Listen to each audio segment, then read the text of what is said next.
Hello, I'm John, and welcome back to My Hunting Journal. In this podcast, we talk about hunting, shooting, and the great outdoors. Now, if you're new to My Hunting Journal, there's some exciting things happening here, and namely, what I mean by that is that this is the first episode of my podcast that I'm also video recording and uploading to YouTube as well. So if you'd like to be following along in video form to My Hunting Journal, check out the link in the show notes below to my YouTube page, where I'll be uploading video counterparts to the podcast episodes from now on. That doesn't mean every podcast episode is going to be recorded, but I'm going to try and get as many videos out as I can. There'll also be in the future some material that is exclusive to YouTube, such as hunting videos or time at the range and things like that, that just don't really make sense to upload in a audio format. Now, you can see in front of me, if you're following along on YouTube, that I have three different hunting rifles in front of me, and two of which have served me pretty well for a little while now, but it was also time that I start looking for something new. And so I'm going to talk a little bit about the two rifles that I've been using and what I was hoping to upgrade when I went looking for a new rifle. The first is right in front of me here. This is an AR-10 chambered in .308, and when I took this out hunting, it didn't have the iron sights on it, it didn't have the weapon light on it, and it didn't have the vertical foregrip. Instead, the only attachment on this was this Nikon 3 to 9 power scope, in order to try and keep this rifle as lightweight as possible. However, even with a relatively lightweight optic and cutting out all of the other accessories on this platform, it's still a pretty heavy platform. That being said, it's a very comfortable to shoot platform. This particular model has an adjustable gas block, which allows me to tune the recoil impulse to make it really pleasant to shoot. Obviously, like most AR-style weapons, it has an adjustable stock. This is a really nice Magpul stock here, and it's really a comfortable gun. But my main problem with this, being the rifle that I took out a lot this last year, was just that it's kind of plastic sounding when you bump it against trees and branches, and as you're carrying it around, there's no real good way to sling this or attach it to your pack. And so I found myself carrying this in my hands through most of the season, and as I was carrying it, I just kind of got really tired of the extra weight and the plasticky and metallic sounding tings that you would get when you carry this through the woods. So you might ask yourself, why not go with this other rifle? This is a little bit more of a traditional hunting rifle. This is a CVA Cascade, chambered in 6.5 Creedmoor, and as of right now, I'm actually calling this my wife's hunting rifle, because it's chambered in 6.5 Creedmoor, and because I have extra rifles around, so I'm not really needing an extra one for myself, so I'm considering this more of my wife's rifle, but don't get me wrong, I really enjoy shooting it as well.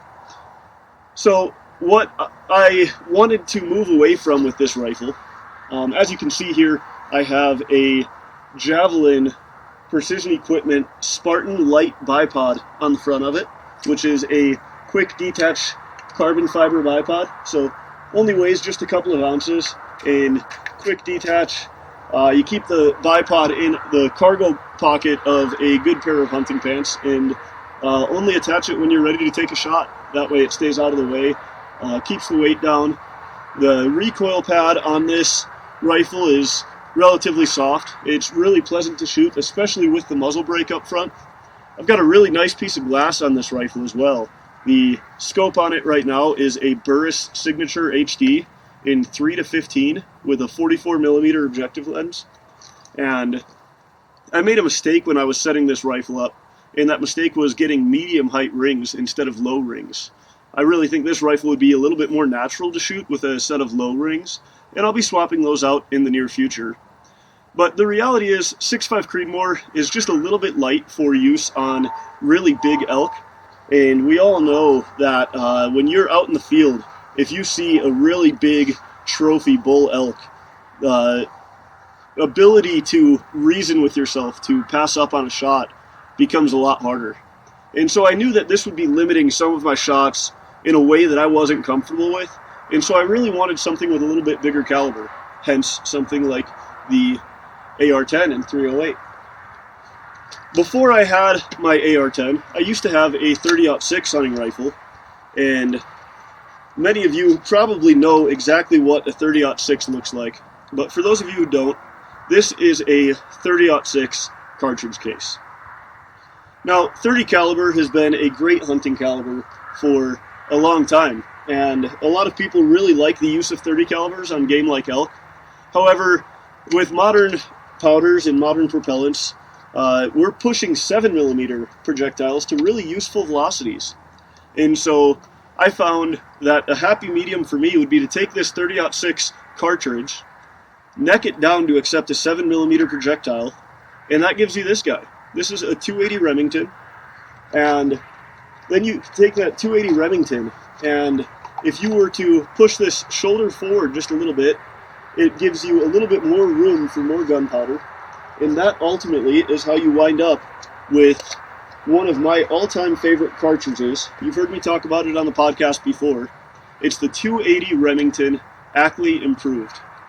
Now, the Ackley Improved refers to a gunsmith by the name of P.O. Ackley, or Parker Otto Ackley. And P.O. Ackley was alive during the release of the 280 Remington, and very soon after its release decided to make those improvements to try to milk just a little bit more performance out of that 280 Remington cartridge. And so I had it in my mind that my next rifle I would buy would probably be a 280 Remington. Or a 280 Ackley Improved. And so, keeping that in mind, I went down to my local gun store, and they had a deal that I felt very comfortable with as far as the price that I paid for it, and checked all the boxes for things that I wanted to upgrade, from wanting to get a lightweight rifle after carrying my AR-10 around, and wanting to get a bigger cartridge after carrying my 6.5 Creedmoor. And so ultimately what that led to was the purchase of this new gun here, and this is a Wetherby Mark V Hunter in 280 Ackley Improved. Now I'm going to go ahead and lay these other guns down to make a little bit of room on the table here. This Mark V Hunter is a really, really cool gun for a number of reasons. First off, Wetherby is known for a reputation of quality and dependability, and this rifle is no different. Wetherby earned their name through the Mark V action, which is this action right here on this rifle, and they've been making this action for a long time. And traditionally, if you wanted to buy a Wetherby Mark V, you had to spend somewhere close to about $2,000 or so to be able to get a Wetherby Mark V. And they decided to release a more entry-level rifle, which is where the Wetherby Mark V comes from. This stock right here, many of you might recognize the shape and the ergonomics of this stock, because it's the exact same shape in stock lines as the Wetherby Backcountry 2.0. However, they took that same stock line and they made the stock out of polymer, which led to a little bit more flexible stock and a little bit less rigidity in the stock. However, it's still a very durable stock, and because it shares the same stock lines, it's still very comfortable to shoot. And it allowed them to create this rifle with an MSRP of about $1,490. Now, my local gun store had it on sale for just a little bit over $1,000. And like I said, I was very comfortable paying that for a Wetherby Mark V. So this is my new hunting rifle. And if you are interested in following along as I build this out a little bit, I would ask that you subscribe to my YouTube channel. I'll be releasing more videos here soon about the work that I'm going to do to this rifle. I've got a set of Tally ultralight rings that I'm going to put to mount my scope on. As for right now, I'm just going to stick with this same Nikon scope that was on my AR-10. And the reason for that is because this scope only weighs in at about 13 ounces. It's just a basic 3 to 9 power scope with cap turrets, but it does have a BDC reticle, which stands for ballistic drop compensator, and so it's got little indicators inside of the scope allowing me to accurately hold over my reticle for different shot distances. And so I'm going to try and see how that works out. Eventually, I really want to get another Burris scope similar to what's on my CVA. However, I'm also thinking about trying out one of the Leupold CDS scopes. If you guys have any opinions on that, let me know. I'd love to try out a scope that is recommended based on recommendations from my hunting journal.